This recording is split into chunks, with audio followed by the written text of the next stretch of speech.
గడిచిన 4 రోజులుగా రాష్ట్ర వ్యాప్తంగా సంచలనం. దివ్యాంగుల పెన్షన్లు తీసేస్తున్న కూటమి ప్రభుత్వం, దివ్యాంగులు కడుపు కొడుతున్న కూటమి ప్రభుత్వం అంటూ ఓ పక్కన వైసీపీ నాయకులు ప్రచారం చేస్తున్నారు.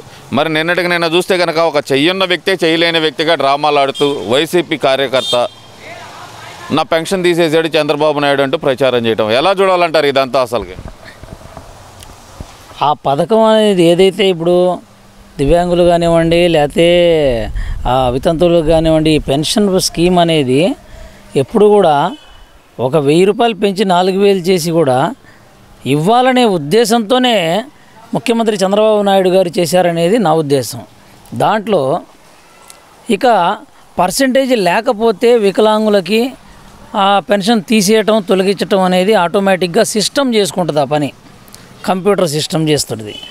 అయితే అందుకని బాబు గారు ఏం చెప్తున్నారంటే, ఈ విష ప్రచారాలు ఎక్కువ ఎవరైతే చేస్తున్నారో వైసీపీ లీడర్లు కానీ, వైసీపీ కార్యకర్తలు కానివ్వండి, ఇది ఒక విష ప్రచారంలా ఇవన్నీ చూసి బాబు గారు ఒకటే అంటున్నారు, మీరు ఎవరైతే పోయినాయని అన్యాయంగా తీశారని చెప్పి అనుకుంటున్నారో వాళ్ళందరూ మళ్ళీ అప్లై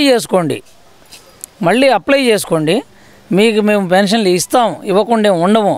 కాకపోతే పర్సంటేజ్ ప్రకారంగా మీ పర్సంటేజ్ 50% దాటితేనే నేను ఇస్తాను అనే ఉద్దేశంతో చెప్తున్నారు.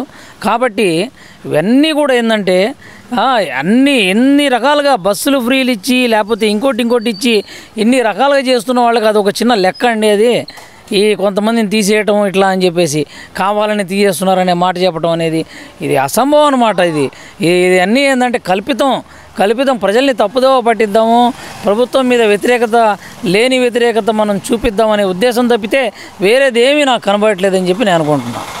అంటే ఇక్కడ ప్రధానంగా చూసుకుంటే కనుక ఈ మధ్యకాలంలో పదే ఈ విష ప్రచారాలు, మొన్నటి వరకు చూస్తే అమరావతి మునిగిపోయిందని, దాని తర్వాత చూస్తే పెన్షన్లని, ఇప్పుడు చూస్తే ఫ్రీ బస్సు కాదు అది పెద్ద తుస్సు అంటూ ప్రచారాలు ఎలా చూడాలంటారు అసలు ఇదంతా?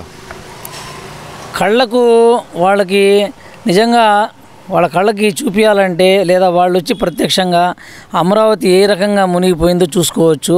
ఆ వీడియోలు కూడా మనం ఏ విధంగా చక్కగా ఉంది, పనులు చక్కగా జరుగుతున్నాయి, అది కూడా కొన్ని దగ్గరలోనే అది కంప్లీట్ చేసే దిశగా పనులు జరుగుతున్నాయని చెప్పేసి అన్నీ చూపిస్తున్నారు, వీడియోస్ చూస్తున్నాము. మరీ ఇంకా అంత అధ్వాన్నంగా అయితే, గుడ్డిగా అయితే ప్రజలు లేరని చెప్పేసి నేను అంటున్నాను. వీళ్ళు ఒకవేళ ఏదైనా చెప్పుకోనివ్వండి, ఎందుకంటే ఇంతకుముందు చెప్పినట్టు 3 రాజధానులు అనేది వింతగా ఏ రాష్ట్రంలో లేని వింతగా చూశారు. మూడు రాజధానులు ఏంటి, ఒక చోటేమో న్యాయపరమైన రాజధాని ఏంది, ఒక పక్కన పరిపాలన ఏంది, ఒక పక్కన అసెంబ్లీ ఏంది, ఇట్లాగా రకరకాల తెలివితేటలు, రకరకాల ఆలోచనలు ప్రజలు తిప్పికొట్టి అందరికీ అందుబాటులో ఉండే రాజధాని అమరావతికి పట్టం కట్టారు.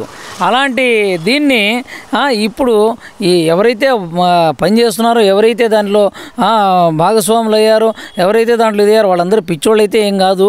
ఆ భూమి ఎలా ఉంటుంది, వర్షాలకు వెళ్ళిపోయిద్దా లేకపోతే ఇది వెళ్ళిపోయిద్దా, పక్కనే ఉన్న మహాసముద్రాలు ఏమైనా ఉన్నాయా, ఇక్కడ పక్కన మహాసముద్రాలు ఉండే ఏమైనా ఇదవుతుందా? కాబట్టి అయ్యే నేల కూడా మంచి సహకరిస్తుంది. నేల ఫ్యూచర్లో అమరావతి అనేది ఇండియాలోనే అతిపెద్ద 2వ భారతదేశ రాజధానిగా ఎదుగుతుందని చెప్పేసి నేను క్లియర్ కట్గా చెప్తున్నానండి. ఎందుకంటారు అసలు? ఇప్పుడు మనం కూడా చూసాం, బొత్స సత్యనారాయణ గారు మాట్లాడుతూ మా విధానం ఏంటో ఇంకా చెప్పలేదు అమరావతి మీద, అంటే రాజధాని మీద పార్టీలో చర్చించి నిర్ణయం తీసుకుంటామనే మాట అయితే ఆయన చెప్పారు. ఎలా చూడాలంటారు అసలు? ఈ గతంలో చూసాం మరి అసెంబ్లీలో జగన్మోహన్ రెడ్డి ఎక్కడున్నా సరే 33,000 ఎకరాలు కావాలి ప్రభుత్వానికి, రాజధాని కట్టాలి, అది రాష్ట్రం మధ్యలో ఉండాలి అని ఆయన చెప్పాడు. అయినా సరే ఇదే పద్ధతి ఎందుకు ఫాలో అవుతున్నారు వాళ్ళు? అదేనండి, వాళ్ళకి ఏంటంటే 2 నాలుకల ధోరణి అనమాట. అప్పుడు ఒకటి, ఆ టైంలో మొట్టమొదట 2014 తెలుగుదేశం పార్టీ గవర్నమెంట్ ఉన్నప్పుడు వాళ్ళని సంప్రదించారా లేదా, వాళ్ళని అడిగారా లేదా, గవర్నమెంట్ అప్పుడు రాజధాని అమరావతి పెడతామని వాళ్ళు ఎందుకు అప్పుడు ఒప్పుకున్నారు? మరి ఆ తర్వాత 2019లో మళ్ళీ వాళ్ళ గవర్నమెంట్ రాగానే 3 రాజధానుల అంశాన్ని ఎందుకు ఎత్తారు? అంటే మీ ఇష్టం వచ్చినట్టు ఎట్లా పడి అట్లా మారుస్తాం, ఎట్లా పడి అట్లా 2 నాలుకల ధోరణితో మాట్లాడితే ప్రజలు ఊరుకుంటారా? ఊరుకోరు. స్వచ్ఛందంగా బయటకు వచ్చారు ప్రజలు, స్వచ్ఛందంగా బయటకు వచ్చి ఓట్లో పాల్గొని మీకు ఎక్కడైతే ఓటుతోనే బుద్ధి చెప్పారు, కాబట్టి మీ యొక్క ఈ విధానం ఉంది చూసారా, ఏదైతే ఇప్పుడు ప్రభుత్వం అన్ని విధాలుగా అన్ని రకాలుగా పేదరికాన్ని నిర్మూలన కోసం P4 పెట్టేసింది. అలానే ఇంట్లో ప్రతి ఒక్కరు చదువుకున్న వాళ్ళు లేడీస్తో సహా వాళ్ళు ఉద్యోగాలు చేయాలనే ఉద్దేశంతో వర్క్ ఎట్ హోమ్ అని కూడా ఇప్పుడు తీసుకుంటున్నారు. ప్రతి సచివాలయంలో కూడా ఆ ఏరియాలో ఉన్న చదువుకున్న వాళ్ళని, వాళ్ళ యొక్క పిల్లల్ని, ఆ యొక్క చదువుకున్న లేడీస్ని, జెంట్స్ని, లేకపోతే ఎవరైతే నిరుద్యోగుల్లో ఉన్నారో వాళ్ళందరినీ కూడా వాళ్ళ సర్టిఫికెట్స్ని పరిశీలించి వాళ్ళు తెప్పించుకొని అప్లోడ్ చేసి వాళ్ళకి ఏదో ఒక ఉద్యోగం ఇవ్వాలన్న దిశగా వాళ్ళకి ప్రయత్నాలు ముమ్మరంగా జరుగుతూ ఉన్నాయి.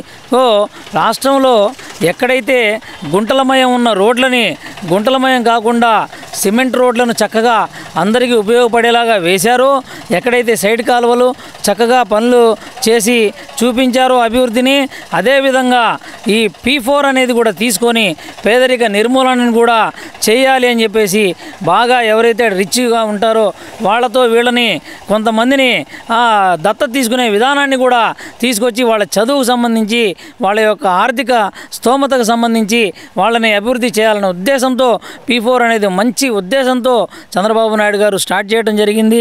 అలానే పెన్షన్లు కూడా బాగా కంటిన్యూగా ఇప్పుడు ఎవరైతే వీళ్ళు విష ప్రచారాలు చేస్తున్నారో ఆ యొక్క వాళ్ళను కూడా ఎవరైతే పోయినాయో వాళ్ళని మళ్ళీ పెట్టుకోమని చెప్పారు బాబు గారు. పెట్టుకున్నాక నిజంగా వాళ్ళకి అబవ్ 50% ఉంటే కనుక పర్సెంటేజ్ కంపల్సరీ ఇస్తామని చెప్పారు. అలానే ఫ్రీ బస్సులు కానివ్వండి, ఇక ఏం కావాలని నేను ప్రశ్నిస్తున్నాను. ఈ హామీల్లో ఇంకా 2 మిగిలి ఉన్నాయి, ఎప్పుడు చేస్తారో అని అడుగుతున్నారు కదా. ఏదైతే మా మహిళలకు 1500, అలాగే చూస్తే నిరుద్యోగ భృతి 3000 అని చెప్పి దాని గురించి అడుగుతున్నారు కదా. మరి నిరుద్యోగ భృతేనండి ఇప్పుడు చెబుతుంది నేను. ఏదంటే ఇంటింటికి ఇప్పుడు సచివాలయాల నుంచి ఫోన్లు వచ్చి మీ పిల్లలు ఏం చదివారండి, వర్క్ ఎట్ హోమ్ అని చెప్పేసి అది ఒకటి అవకాశం కల్పిస్తున్నారు. అంటే దాదాపుగా ప్రతి సచివాలయ పరిధిలో కనీసం ఒక 100 ఇళ్ళు ఉన్నాయనుకోండి సపోజు. ఆ 100 ఇళ్ళకి మీకు ఫోన్లు వచ్చి 100 ఇళ్లలో ఒక్కొక్కళ్ళకి రానివ్వండి, ఇద్దరికి రానివ్వండి ఉద్యోగాలు, ఇంకేం కావాలి? ఇక నిరుద్యోగ భృతి అంటారా ఇంకా అప్పటికి కూడా రానోళ్ళు ఉంటారు. వాళ్ళకి ఇచ్చే దిశగా తప్పనిసరిగా చేస్తుంది ప్రభుత్వం అనేది ఏదైతే ముందు నుంచి మాట మీద ఇచ్చిందో ఆ మాట నిలబెట్టుకుంటుంది. తప్పనిసరిగా సూపర్ 6 అనేది ప్రజలకి మొత్తం ఒక్కొక్కటి 1 by 1 చేస్తుంది. దీన్ని గమనించాలని చెప్పేసి నేను కోరుకుంటున్నాను. ఇక్కడ సూపర్ 6 లేదు, సూపర్ 7 లేదు, అన్నీ బూటకాలే అనేది వైసీపీ నాయకుల వాదన. మరి వాదన అయితే మరి వాళ్ళు ఒకటండి, అలా వాదించే వాళ్ళు నిజంగా వాళ్ళకి ఏవైతే పథకాలు వచ్చినాయో వాళ్ళు వదులుకోగలరా చెప్పండి? వాళ్ళు అనుభవించట్లేదా? ఇప్పుడు వాళ్ళకి ఈ పథకాలు అమలు కావట్లేదా? వాళ్ళోళ్ళు వైసీపీ వాళ్ళని వదిలేస్తున్నారా ఏమన్నా? చెప్పండి, ఏం లేదు కదా. సో ప్రతి పథకం వాళ్ళకు కూడా అమలు అవుతుంది. వాళ్ళ పిల్లలకి ఇవ్వలేదా? తల్లికి వందనం ఇవ్వలేదా? వాళ్ళకి ఇవ్వలేదా? ఇక్కడ వైసీపీ టీడీపీ కాదండి, ప్రజల సంక్షేమం. ప్రజలకి ఏం కావాలి, ప్రజలకి ఏమి ఇస్తే బాగుంటుంది, ప్రజల్లో మనం ఎలా శాశ్వతంగా నిలబడిపోతాం, ప్రజల గుండెల్లో మనం ఎలా నిలబడిపోతాం, ప్రజలు మనల్ని ఎప్పుడు గుర్తుపెట్టుకుంటారు, ఇట్లాగా అన్నీ ఆలోచన చేసి చంద్రబాబు గారు ప్రజలకు కావలసిన మొత్తం చేస్తున్నారని చెప్పేసి నేను అనుకుంటున్నాను.